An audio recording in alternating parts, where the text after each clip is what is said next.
And welcome to Understanding Photography with Kim Ayres, episode 95.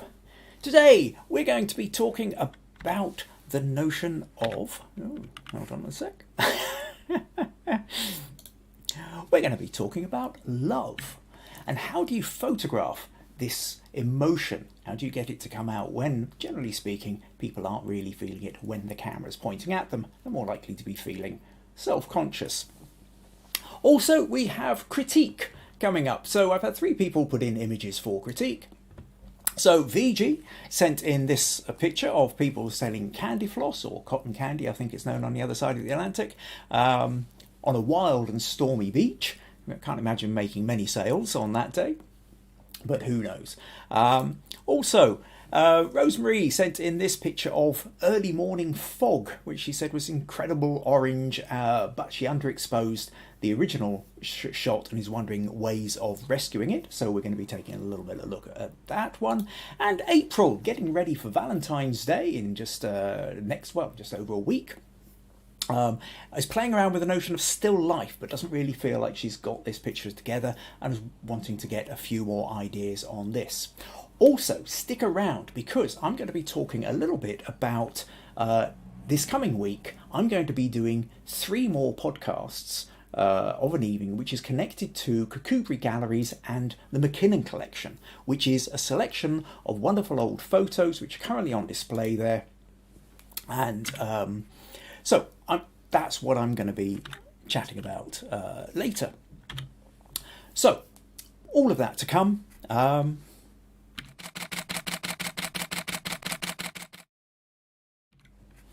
So, hoping you're all still with me. And let's see, if we're here live on YouTube, leave a comment. Let me know you're here. If this is your first time as well, also let me know where you're from. And by the look of it, we currently have quite a few people giving me the weather forecast from around the world as well. So let's take a quick look. Robert says, howdy all from a Clod, Texas. I'm assuming that probably means cold. Hi, Robert from Clod, Texas. Meg says, good afternoon, everyone. Nuria says, hi, everyone. Pat says, hi, all from Somerset. April is saying, hello, everyone, from a cold Long Island, New York. Rosemary is here from a freezing fog in Western Washington, also in the USA. Roy says, hello, everyone. Sunshine and showers today in cold Yorkshire. Stacey says, good morning, all. Another freezing day in Hatboro, Pennsylvania. 22 degrees. Well, that'll be Fahrenheit, I guess, but sunny and no wind. Jackie, on the other hand, is from a boiling hot South Africa. Viji is saying, hi everyone from India, which is always hot by everybody else's standards, even though by Viji it might be a fairly cool day.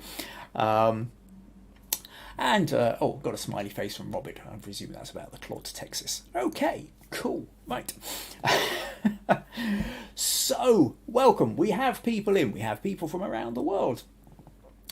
And so today then we're going to talk about that notion of love. And this is all ahead of the fact that in 8 days' time it is Valentine's Day. And so next week, for next week's podcast, I am setting the Love Photo Challenge. Now, for the most part, I suppose, when we talk about Valentine's Day, it tends to be the idea of romantic love. But I'm going to extend this out a little bit further to the notion of love, and it can be love of a child, a sibling, it could be even the love of your pet. But really, the idea with the challenge is the notion of we're looking for ways to show the expression of love. Now, importantly, when you go ahead with the challenge, I'm not just talking about the object of the love. So it's no good just taking a photo of your grandchild, taking a photo of your dog, or whatever. What I'm wanting to do is set up the challenge so that we can see the expression of love in some form or another. So, to try and kind of, let's give you some examples of this. So what I'm going to do, if I just flick over here. So, one of the things I've tended to find when I'm photographing couples is what really brings out is the notion of what you're really trying to do is create connection. You want to have the connection between the two. And proximity makes a difference. Closeness makes a difference. And very often, I mean, I think I've talked before about the notion of in photography how gaps get exaggerated. So if you've got two people standing side by side, very often, even though from a distance they look, well, you know, they can be pressed up shoulder to shoulder, they look fine. But in the camera, the gap between the heads looks far apart. So really you want to get them as close as you can. Now, the first ones I'll show you here is, let me show you this one. So lovely, lovely couple I know, Carlos and Shirley. And last year, or was it the year before? I can't remember now. I think it was actually late 2020 or late summer 2020. I went to take some photos of them, kind of in the kind of doorstep photography challenge. Only it was a garden photography session we did. And here you can just see, you can feel the closeness of them. And it's that what you're trying to do. If I could show you a picture of a dog, a pet, and that might be lovely to me, but isn't necessarily going to be lovely to anybody else. What you're looking for is the connection within the photo, and here you really feel it between them. You don't have to, I mean, in this case, Shirley is just lost, burying her head into Carlos's beard and shoulder. Here, a few seconds later, cracking a joke, having a laugh. But again, there's a warmth, there's a connection between them. And this is really powerful. This is the big, and what I've tended to find is when you're photographing people, you need to try and get them up against each other, get them feeling and touching. Now you can take this to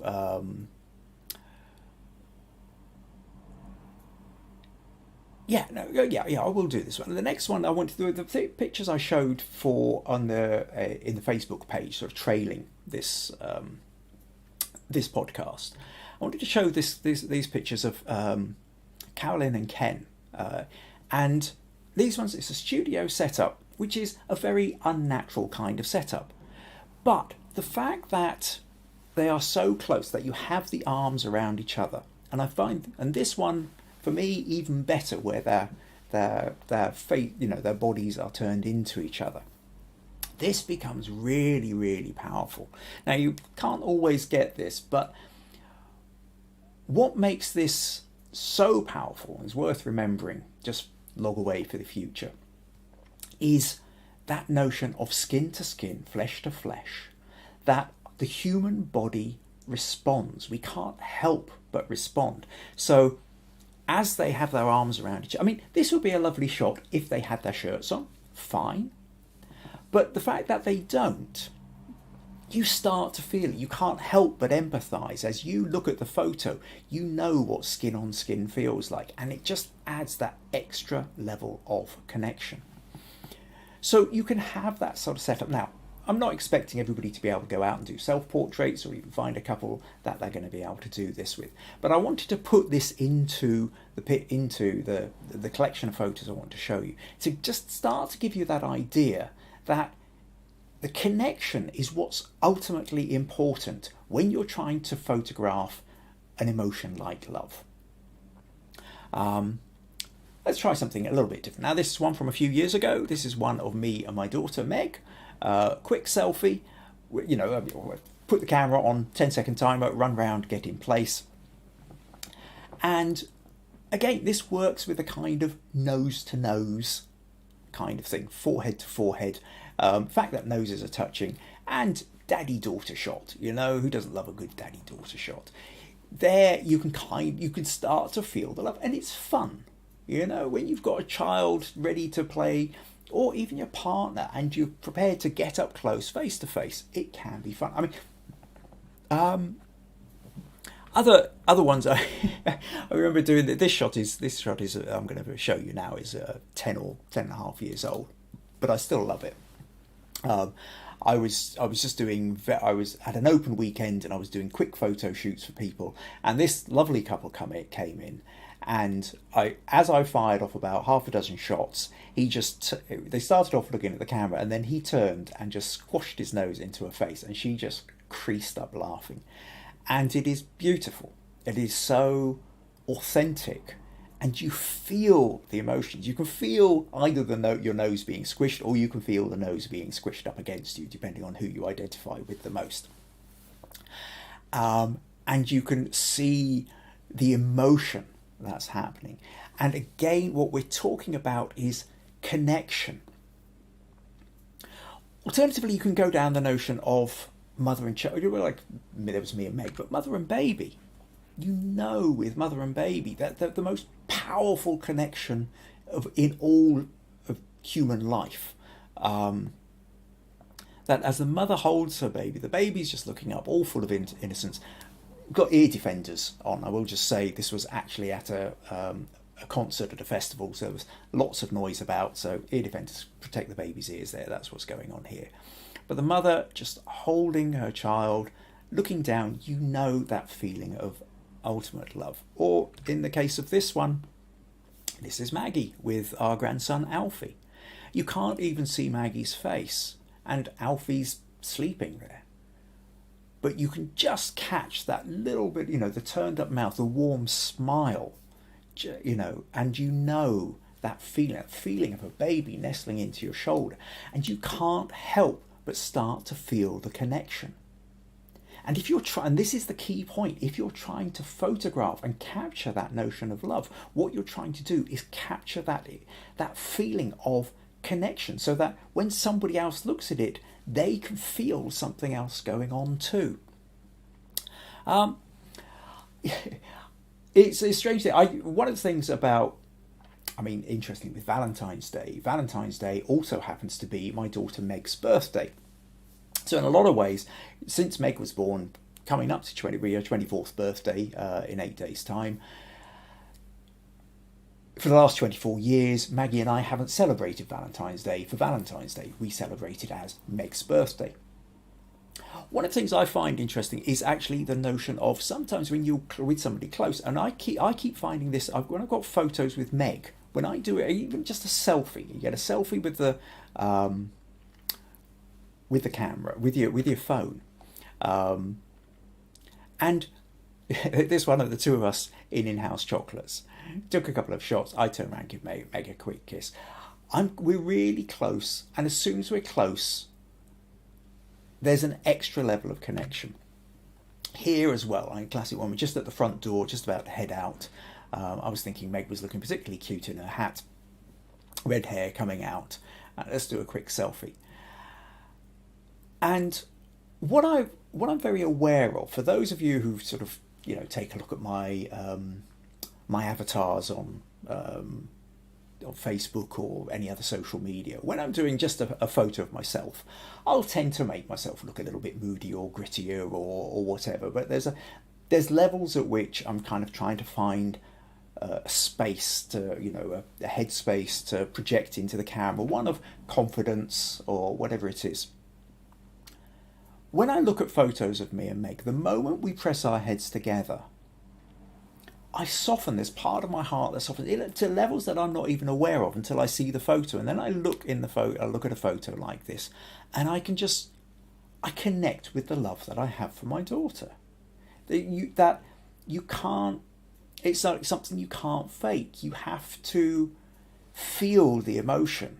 And then when you feel the emotion finds itself expressing through your face.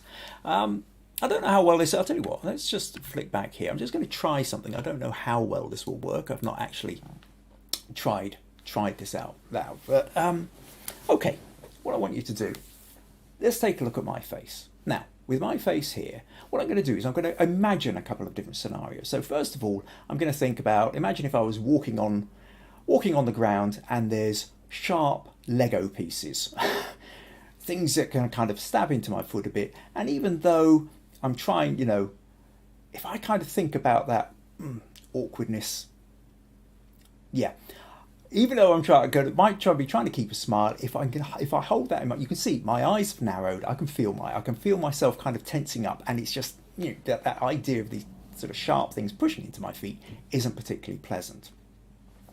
But if I try and relax now, and now what I'll try and do is I'll try and think of Meg again, and I'll think of Meg as a little girl, Meg as a wee tot, Meg as a wee baby, and maybe even holding her in the hospital just for that first time holding this beautiful. And I'm sure, I mean, I can't see my face because I'm looking into the camera now, but I don't doubt that as I've got these thoughts in my head, that my face has softened. And this is actually one of those tricks that I quite often use with people when I'm doing solo portraits and somebody's feeling a little bit tense. I'll ask them to think of their child, or if they don't have a child, or they've got a pet that they love, or try and think of some really warm connection. And the moment you start visualizing that really warm connection, you can't help it, the rest of your face softens up. And as soon as they do that, then I can go click, and I'm much more likely to capture that really warm feeling. So think about that when you're, if you are with somebody and you are trying to direct them, you've got a connection with them, but what you're trying to do is get them to connect to a warmer feeling. If you've got the couple, you're trying to get them to connect to each other. If you've got mother, daughter, father, grandchild, owner, pet, this is what you're looking for. You're looking for that level of connection. What else have we got here? Another one. Again, this is with me and Maggie. This was taken last September, just outside our shed when we had coffee for our 26th wedding anniversary. And again, you can see in both Maggie and my faces that warmth, that connection. It's not just because it's a sunny-ish day. It's the moment you're touching, the moment you're holding each other, the love starts to come. And the connection, you can feel it then in the thing. Sometimes it doesn't have to be, we get a little bit of fun here. I always love this shot. Down on a beach. I think this was Maggie's birthday even, so this is July, cold July in Scotland with the wind blowing. At this point, you've got the fun, but you can still see the kind of the look in the eyes in me, even though you can't see, you can barely see Maggie's eyes. Oh, sorry, hang on a sec, I've got to flick over for this one. This was the one I'm in. There's, you can still see the love in my eyes. There's still the connection. We're having fun. But it doesn't just have to necessarily be with people. Now, in a few weeks' time, I'm going to be talking about a photo shoot I did with Alexis Fleming. And Alexis Fleming runs an animal hospice. And she is powerfully committed to helping out all these animals, quite often right at the end stages of their lives. And I went out and did a photo shoot with her for Dumfries and Galloway Life magazine last year. But what I wanted to show you here was she's a photo shoot where she's actually holding a chicken. This is an ex-battery chicken that she managed to save. And you can see the way she's kind of nestling the chicken in. I've got some other shots of her where I was just doing portraits for the magazine, but at the point that she was holding an animal, any animal, whether it was a sheep or a pig or even a chicken, she just started to melt into it. And then this one here, which I caught her just the sort of slightly more unguarded moment, and makes your heart ache. You can see just how dedicated she is to these animals. She pours her heart and soul into caring for these animals. So if you're capturing somebody with a pet, with an animal, it doesn't necessarily have to be with another person. What you're trying to do is create that emotional connection. And then one last aspect, and again, here's a photo from many years ago. This one's 15 years old, and it's 16 years old. It's not even me who took it, Maggie took it. You could have almost like this. It's me and Meg going out for a paddle into the sea. And again, there's that notion of you are feeling. You can either again, depending on who you empathise with, you can imagine what it's being like being a child with your father, holding your father's hand as you start wading out and feel the water on your legs, or you know what it's like as a parent starting to wade into the sea, holding your child's hand. And you know that this is an act, a way of love, of a connection again. So this is really what this is your challenge. This is your challenge for next week. How well can you do in this? Fine, go and raid your archives if you have them. But if there's, I mean, other ways, just to kind of come across, if you know, sometimes because trying to photograph other people is always difficult, try and be creative. I mean, if you've got a couple, if you've got parents or something like that who perhaps don't want to necessarily be in a photo, but you can get them holding hands. There's something so tender about an old, especially an older couple holding hands, or young, you know, there's the classic baby photos of the small hand in the large hand, or the hands cupping the little baby feet.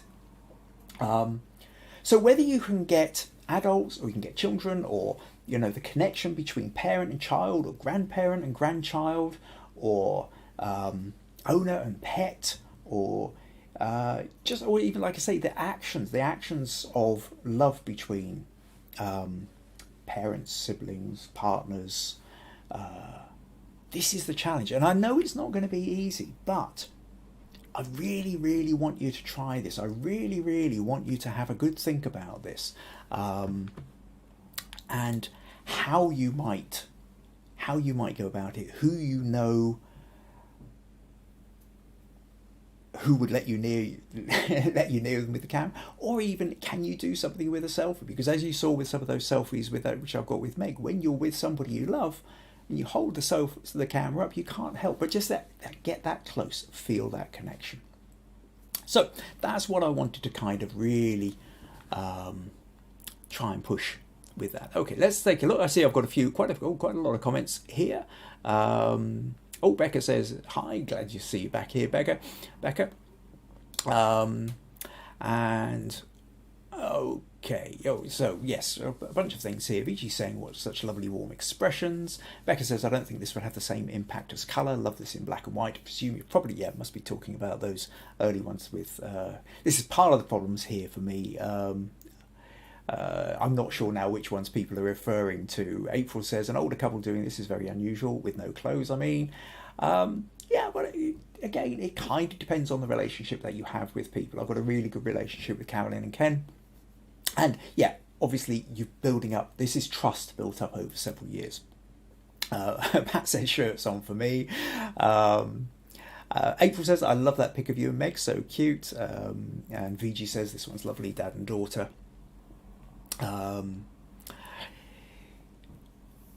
April says, I've noticed all the pics in black and white so far. Not quite so. The first ones as well, apart from the couple of selfies with Meg there, those first couple with Carlos and Shirley, they were in colour.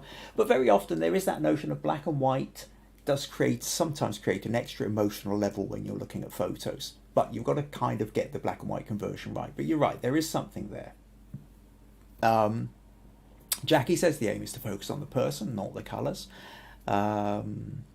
All right, that's following. Jackie says portraiture is mostly in black and white, as colour tends to distract one from the subject. But the aim is to focus on the person, not the colours. This is true. It depends, though, on the colours you've got. I mean, in the case of the garden photos, the colour is kind of adding to a scene. And actually, if you put those ones in black and white, perhaps the texture would kind of get too much. So you kind of play it by ear from photo to photo. But quite often, yes, black and white helps clear out some of the distractions. Okay, Rosemary says, just talking about walking on the Lego blocks, your forehead gets tense. Then thinking about Meg, your eyes twinkle. This is good. I'm glad that seems to have worked. Oh, Meg's saying I'm feeling a bit emotional now, but I'm absolutely fine. Well, I'm glad about that, Meg. Pat says, also in the olden days, black and white was easier to retouch. That's true. Pat likes the one saying Kim and Maggie, perfect. April says, beautiful French braid maker. That'd be when we were paddling in the water. Okay, so there we go. That's really what I wanted to talk about. So next week we have then the love photographic challenge. And I really, really hopefully this has given you some ideas, but the main thing is to understand that notion of connection and how you might create that connection, or be able to photograph and capture that connection between subjects, between person and person, or person and animal. It's like I say, I don't want to just see photo, and I don't want a quick get out like drawing a heart in the sand with a little arrow through it. that's not about seeing the connection.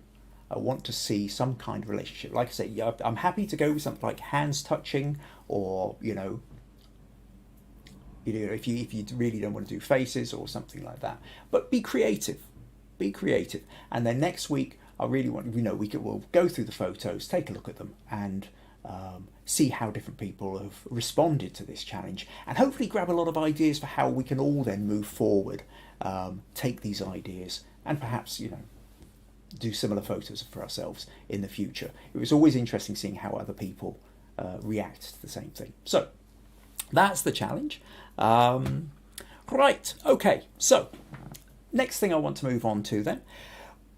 Before I get to the critique bit, one of the things I really want to talk about, I'll give a little reminder about this at the end, but is this coming week, on Tuesday, Wednesday and Thursday at 7:30 UK time, I'm going to be doing 3 short podcasts about photography. Now, this is coming out of, I'm going to talk more about this in the coming weeks, I'm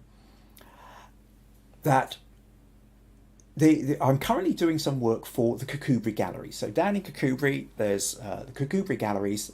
They've got 3 different galleries in their one building, and in Mitchell Gallery on the top floor, they currently have a exhibition of the McKinnon Collection. And the McKinnon Collection is a collection of old photographs in Scotland, either taken by Scottish photographers or photographers who came to Scotland to take Scottish themes. And it's about, the whole collection is about 14,000 strong. We've got about 35 sitting in the Kirkcudbright Galleries. And they're just in the process setting up a competition to create a Kirkcudbright collection, which I'm helping them with, where we're going to be looking for photos of Kirkcudbright and the surrounding areas. So anybody who's local to this or anybody who's visited Kirkcudbright can submit their images, and I'm going to be involved in the judging process with that as well. Now, to partly help that, I'm going to be, like I say, doing 3 short videos. So on Tuesday, I'm going to be talking about narrative and photography. So it's an introduction to people about the idea of photography as a narrative medium, as a storytelling medium. On Wednesday, I'm going to be talking about basic compositional techniques. So if you're wanting a quick refresher, or you're wanting that kind of introduction to why very often photos work, say, better if you're shooting off center rather than center, talk maybe a little bit about diagonals, other compositional techniques, ways of getting your photography, the shape of your photography to improve. And then on the Thursday at 7:30 UK time, I'm going to be talking about light and the difference between front light, side light, backlight, how this affects your photos as well. So each of these podcasts is designed to help people get ideas ready to enter the competition. However, even if you're not entering the competition, it will work well as a good refresher. And to be honest, any of you watching here, if you'd like to come along, that would be great. The problem with all these things when I'm doing a podcast, I've got no idea if anybody's going to turn up. So a little bit of support from some of you wonderful, wonderful people really wouldn't go amiss.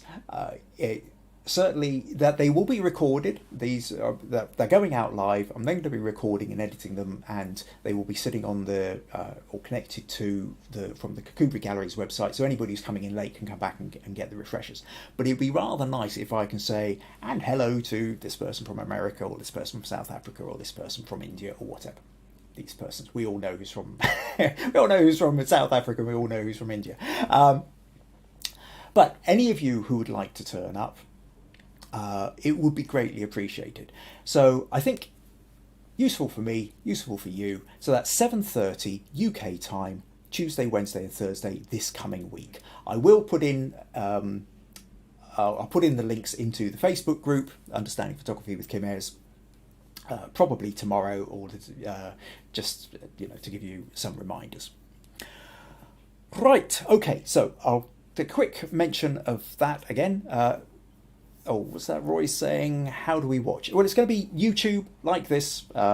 Just, if all else fails, just turn up at the YouTube channel here at youtube.com/Kim Ayres. But what I'm going to do is I'm going to set up the little links in advance, just like I do with this podcast, so that hopefully you can click on it and then set a reminder for yourself if you wish. Right, okay. The other thing is question of the week. So as we've done for the last few weeks now, in the Facebook group, I've been putting a little question of the week. And oh, hang on a sec. I've got somebody in here from Australia. Peacock Photography. I'm here from Australia. Woohoo! 1:30 a.m. That's commitment. I greatly appreciate it. Excited to learn lots. Thank you, Kim, for this platform to learn from. So glad you could make it along. That's really impressive, turning up for this time. Yeah.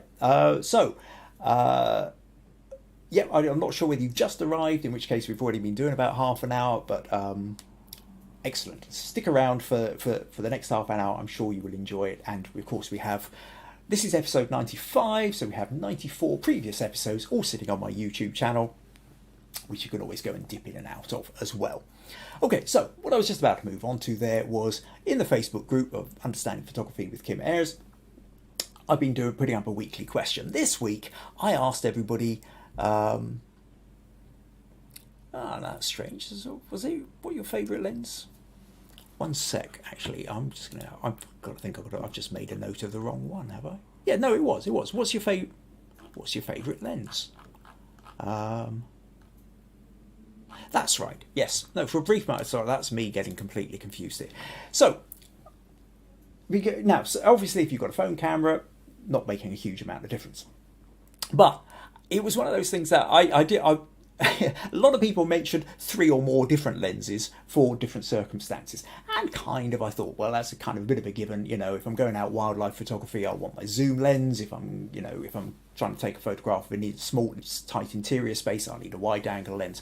But what I was kind of hoping for was people would give me, what's the one where you really have a bit of fun? Because, for me, my workhorse lens stuck on here is my 24-70. That's my kind of all-purpose, the f2.8. It's a good lens for most stuff. However, I have to say that generally speaking, when I've got my wide-angle lens or my 10-22mm lens, that's when I tend to be having a bit of fun. I don't tend to use it for work as often. And so if I've got that one on, I'm more likely to be sort of having a bit of fun, getting interesting shots, really exploring in a way probably outside of my comfort zone. So I wanted to know what was likely to be your favourite lens. Anyway, we got pretty much across the board. Most people seem to prefer their biggest lens, the zoom lens, the ones that shoot at 200mm plus 200, 300, 600, I think somebody put in. However, a couple of people really like their 50mm prime lenses. And I must admit, that's always fun. There's something good about a good prime lens. And one in particular said that she absolutely adored her macro. So yeah, kind of an interesting one that, we've got the cameras, we've got the lenses, but everybody's got a different idea of what their favourite is. But it was an interesting one to get going because, again, it's kind of taking me out of my own thoughts of, well, this is the way you do things, and it's always interesting to see what really excites everybody else. So what we're going to do now then is we're going to move on to the critique section. Actually, I will just say at this point, if you find these podcasts useful, interesting, entertaining, you would like to feel that you're supporting them, then buymeacoffee.com/Kim Ayres. That's certainly one way you can do this. Rosemary's come in and said, if I could only keep one lens, ouch, it would have to be my 70-300, especially outdoors, it's so versatile. Yeah, well, again, it kind of reflects that notion of the big zoom. I suppose it all depends whether you like kind of shoot things slightly further away or whether you like to get up really close. Okay, so now what we're going to do, the critique section. So the critique section here, this is the part where, the chance where you get to send in your images to me, tell me what your sticking points are, and I do my best to help out. There are not that many places on the internet where you can get genuine feedback. Part of the problem we all tend to have with our photography is we take photos, we put it on social media, people say, yeah, it's lovely, it's brilliant, whether it is or not, whether they're a photographer or not, and they're being supportive and they're being nice because they want to be nice. And that's lovely. It's lovely to have people being nice, but it doesn't necessarily help us move our photography forward.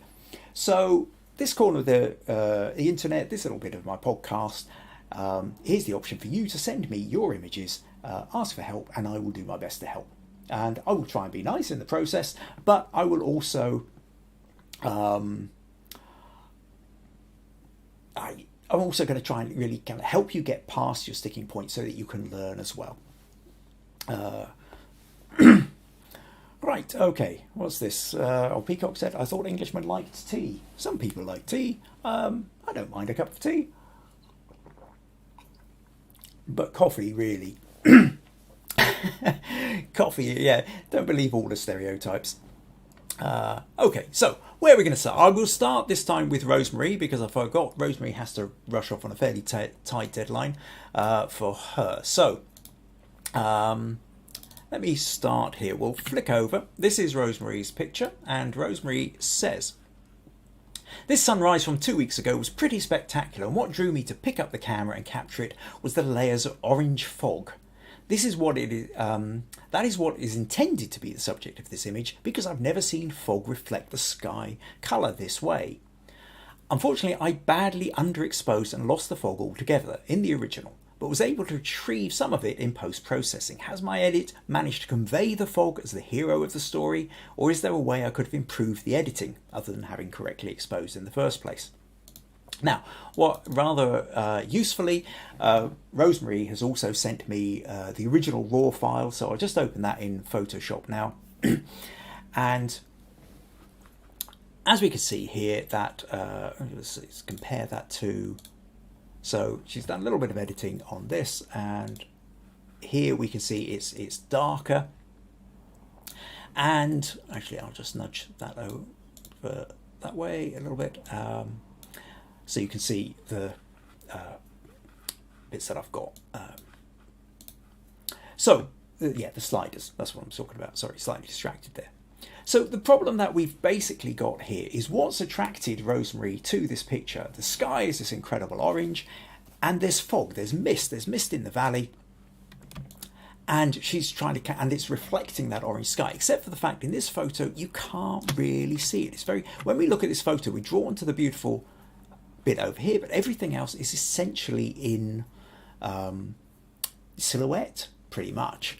So I think the first thing we do, if we hit auto, that sort of starts to brighten everything up. We actually start to notice there's some buildings in the foreground here as well. It starts to get a little bit noisy in here, but it's kind of not too bad. So that's brightened things up, but we're still not necessarily getting that much of the fog.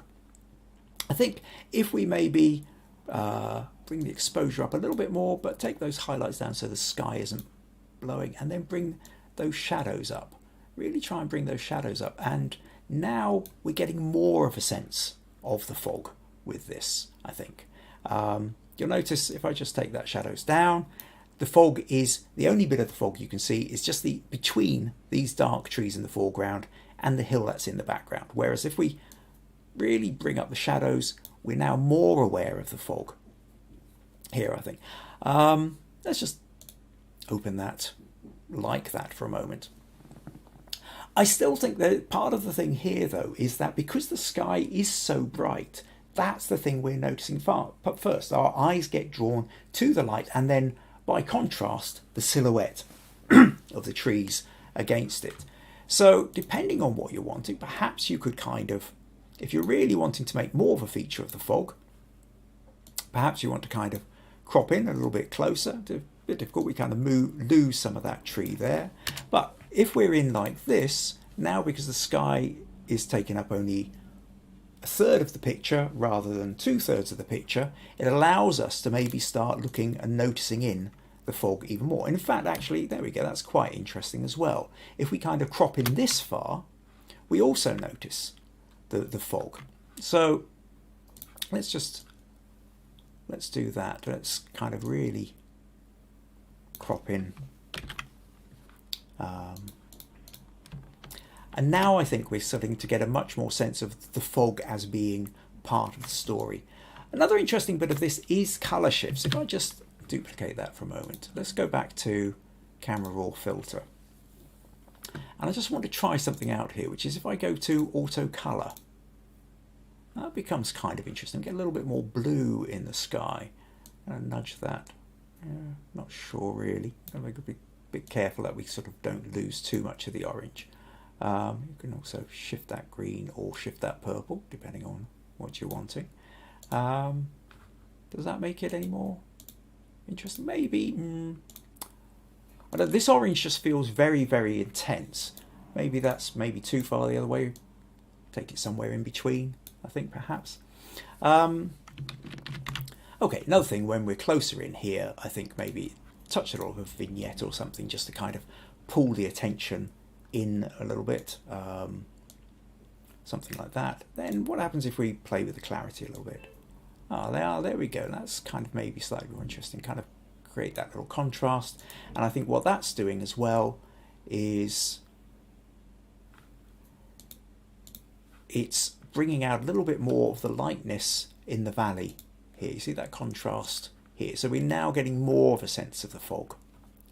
So ultimately then, Rosemary, I think yes, you're right. You're right in the fact that really getting the exposure right at the start is what it's about. You've got to take the photo, look in the back of the camera, try and get the best sense of you can, play around with different exposures.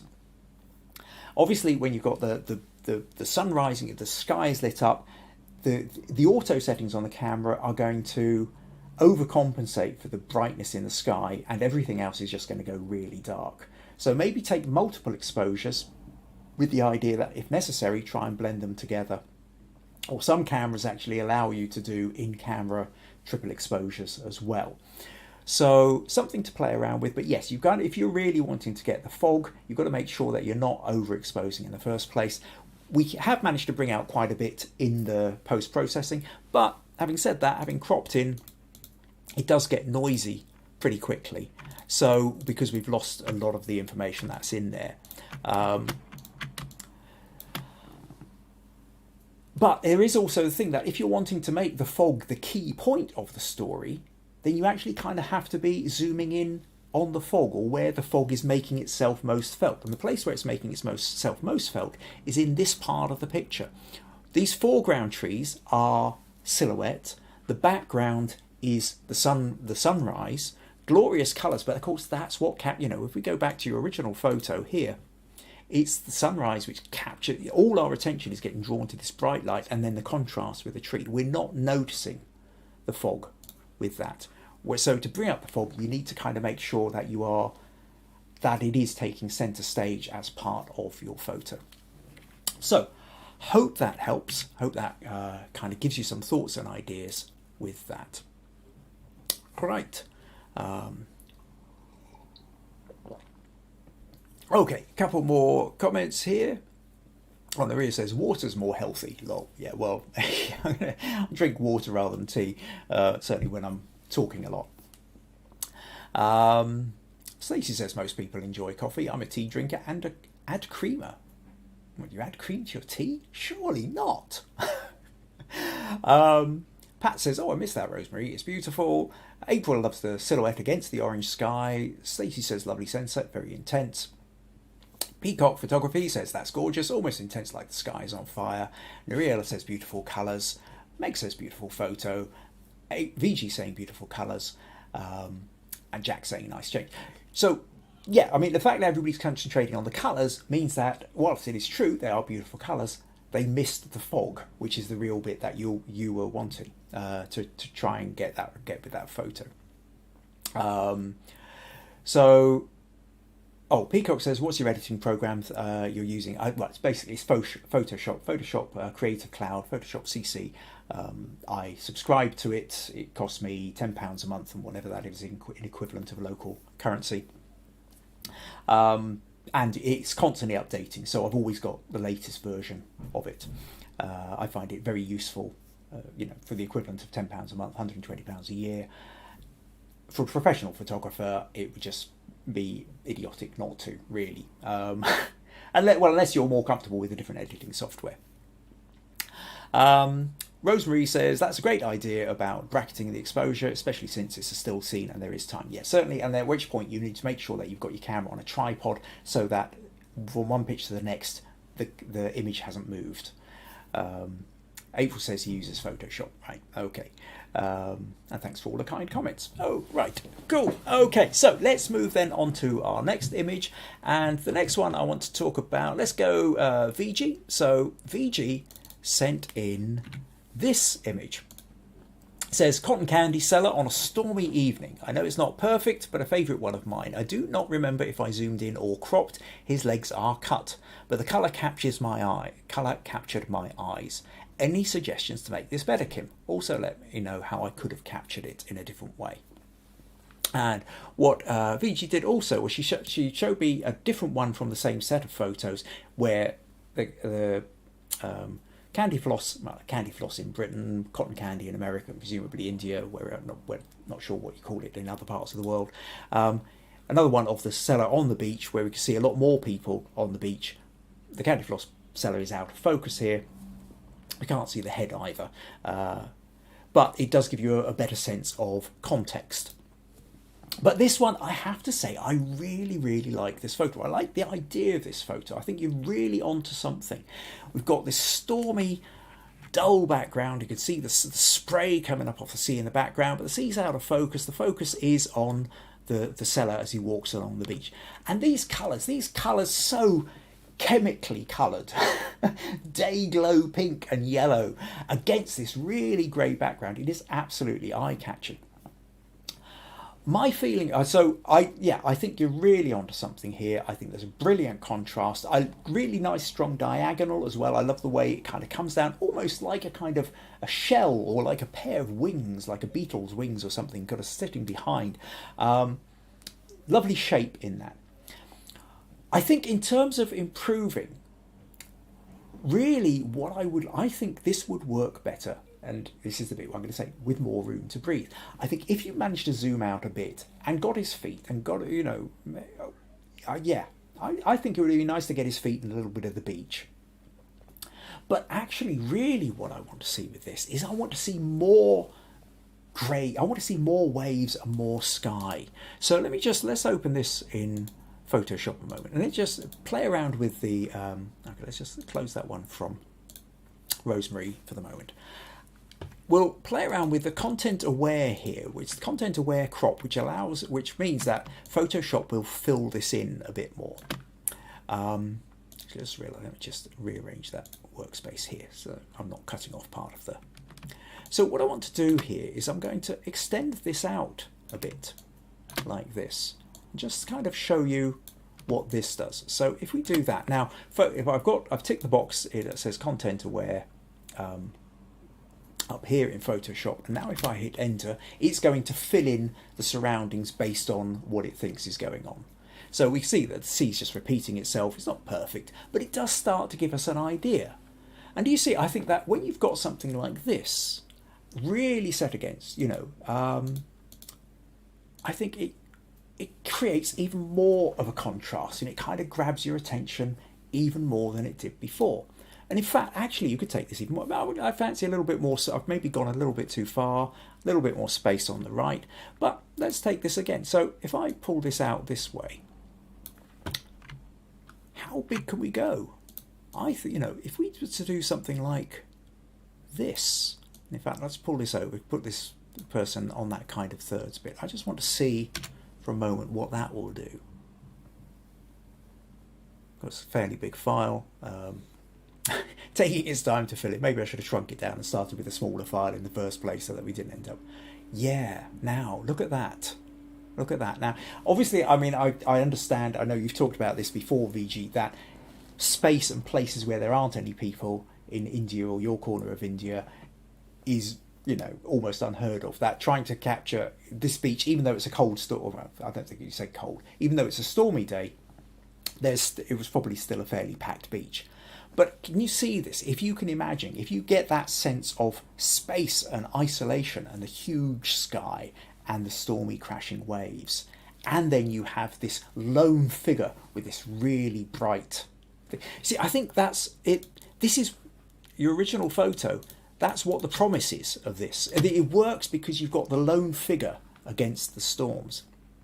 And what we do is we take that story and we ramp it up. We ramp it up to the next level and give them a huge sky. And if you could have captured something like that. So in the future, if you ever get a chance like this again, try and step back. Even if you end up capturing one or two people and you can potentially Photoshop them out, I think it's this notion of the isolation of that colour in against the sort of vastness of the sky and the storm is really where you can maximise that. So if you're asking me for how you might have done it differently, that's really the route I would have gone. But given the fact that you didn't, I still think it's in it. I still think it's a great image, Viji. So thank you for sending that one in. I think that was an interesting one to look at. And I hope that helps a bit. Right. A couple more comments here. What have we got here?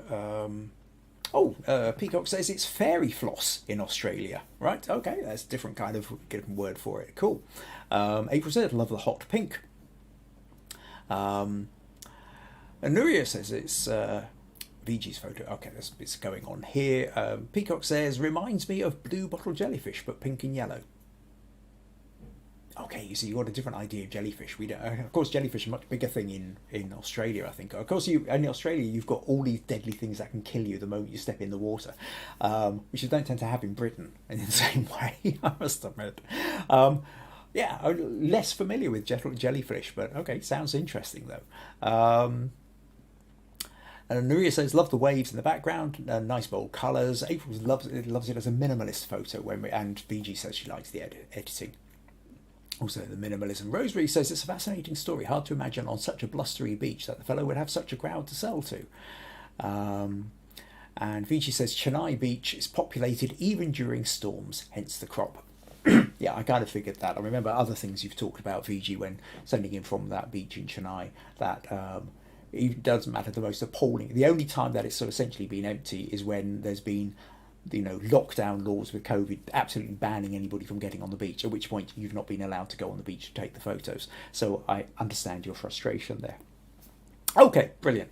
Let's move on then to third photo of the day is coming from April. Now, April's leaping ahead with the idea of Valentine's here and says, hi, Kim and everyone. One of the new areas of photography I wanted to try is still life. And I wanted to do a Valentine's theme. I would love to get feedback on this piece. Add something, take something away, anything, any kind of feedback. Okay. Right. So, April, thanks for sending this in. Still life. Still life is one of these wonderful things that we can all do at home. The great thing is you don't have to worry about other people. You don't have to worry about how other people are feeling, how other people are, whether they're nervous in front of the camera or they're camera shy, they don't really want to be there. You don't have to worry about the weather. You don't have to worry about COVID and lockdown. Still life is generally something you can do in your own house and take your time and take as long as you like. So it's a really interesting one to start developing.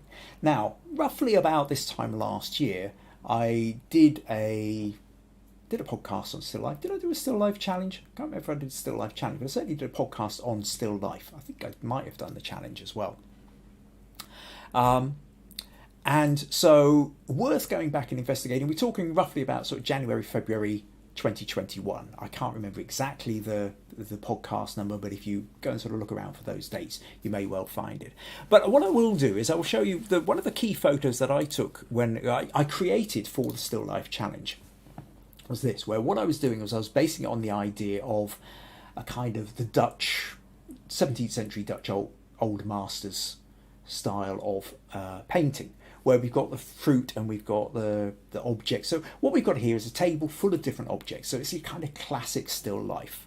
But then I also did another version where I did a kind of modern take on this, where we're talking about espresso pot with espresso cup and full of coffee beans, and using bright blues, which didn't tend to be used back in ancient times, a couple of centuries ago, just because it was a really expensive colour to make. So this one's very much based on a kind of a modern photo. This one's very much a kind of painterly style still life, but they are both still life. And still life being where you're taking objects and you are arranging them. Now, to come back to your still life, one of the things you have to think about with the core idea of still life is still life, well, as with all photography, there is the content, what you're taking the photo of, and there is the composition. which is how you have arranged that content. And when you are talking about still life, yes, there's the objects, but the composition becomes so important. If you take a photo of a little baby, or you take a photo of a kitten, or if you take a photo of a baby hedgehog, oh, so cute. You can take it pretty much out of focus, really badly cropped, in terrible lighting, and still everybody will go, oh, it's so cute. The content kind of trumps all. But for most photography, really the composition becomes hyper important. And when you're talking about still life, you're talking about really important with the composition. Now what you've done here is you've placed all these different ideas. So we've got roses, we've got chocolates, we've got rose petals, we've got candle, we've got a little wooden heart with love on it, we've got hot chocolate, we've got a bottle of wine. So everything's sitting here ready for, so we've got all the symbols of love, Valentine's Day, evening in, love, warmth, hot chocolate, more chocolate. Chocolate's good. Chocolate and wine, guaranteed headaches. But does it work as a still life? And I'm slightly less sure on this. So part of two or three things going on here. Well, there's composition. There's also a thing about lighting as well. This just feels like a kind of fairly dull overhead lighting. Whereas I think a more interesting lighting always is if you come down and you go for a side light or a lower light where you're playing, because that gives you an option to play with shadows. And shadow play is a really key part of still life. If you get the chance, tune in to my podcast I'm going to be doing this week on Tuesday, Wednesday, Thursday, because I will start discussing some of this.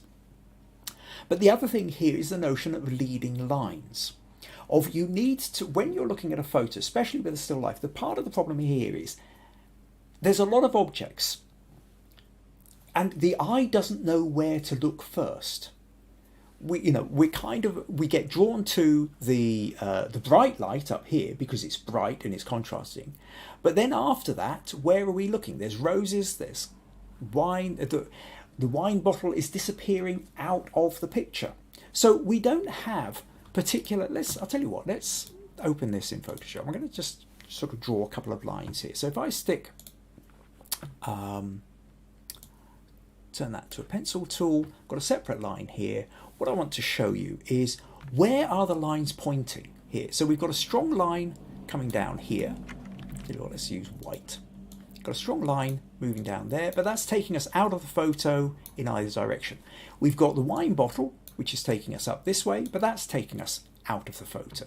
We've got these roses, which are pointing in this direction, which are also taking us out of the photo, but not pointing towards anything.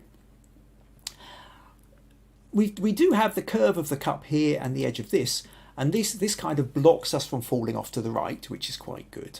And you've got a little bit of curve around here, so we've got a curve here which is helping to contain our view to within this space, which is quite good.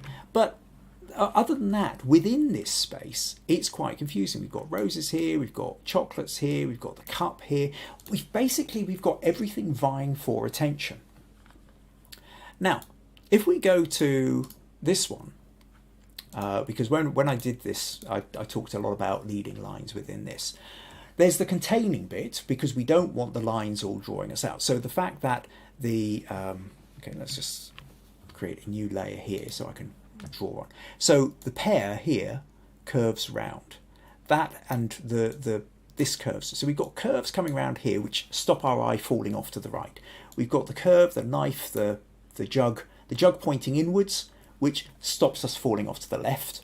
We've got the orange peel here, so everything's kind of containers here. We do have an upright here with the candle with a little bit of smoke going up, but it's relatively well contained within the space. We've got a bunch of grapes, tumbles down here, and as it kind of comes off, it hits this peel and curves back up here. So we've got this interesting, the pomegranate open here. We've got the jug is pointing this way. This jug is also pointing this way, which brings our eyes back round, curves us back round. We're taking in apples, we're taking in grapes, we're taking in fruit. And each of these lines is basically drawing us back into the picture. And then so we're very much getting kind of caught into the way it's sort of put together. The other thing is, I will just say as well, a slightly lower level is making it more interesting. We're kind of coming at it from an interesting level, whereas with yours we're kind of slightly above, looking down at it. I want you to imagine this photo for a moment. If you'd lowered yourself down by about a foot and you were looking side onto it, how much more interesting might that have been? Could you have included the top of the bottle so it didn't feel cut off? Could you have arranged the cups and the flowers so that your eye gets drawn in and then moves around and through the photo? The notion of leading lines is a really strong one. I talked about it before. I talked about it quite strongly in some of the early podcasts. I realise it's something that I've not talked about quite a lot for quite a while. So maybe in the next few weeks or something, I'll try and make a point of doing another podcast where I talk about leading lines, because I really think they're an important part of the compositional tools that every photographer should be aware of. So really, April, also the other thing, just about lighting. This here, we've got a window light. We've got a single window light coming in. Actually, not quite that direction, it's just slightly more down that way. If you look at the shadows, you can see where the shadows are. And that single light gives us a softness, soft window light, an all-round light. This coming down, the overhead light is probably one of the least flattering, the least interesting kind of lighting. Get down lower, have a light coming in more sort of lower down from the side, I think will be more interesting. Use a window light can be interesting as well. Or dot several candles around the outside.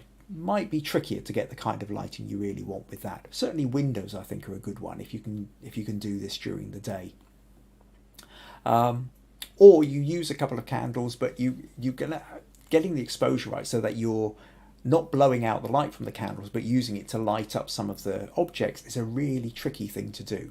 Done right, it can be really powerful and effective, but it requires a lot of playing around. But worth giving it a go, April, worth giving it a go. I think really the main thing here, April, is you're onto something. You understand what you're wanting to do. You're wanting to take these items and create something out of them. But the next thing to do is think carefully about how you arrange them so that the viewer, when they're looking at them, works through.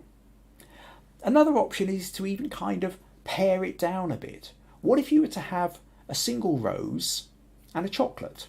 How would you arrange that? Start off with maybe just two objects. Have a single rose, a chocolate and a candle.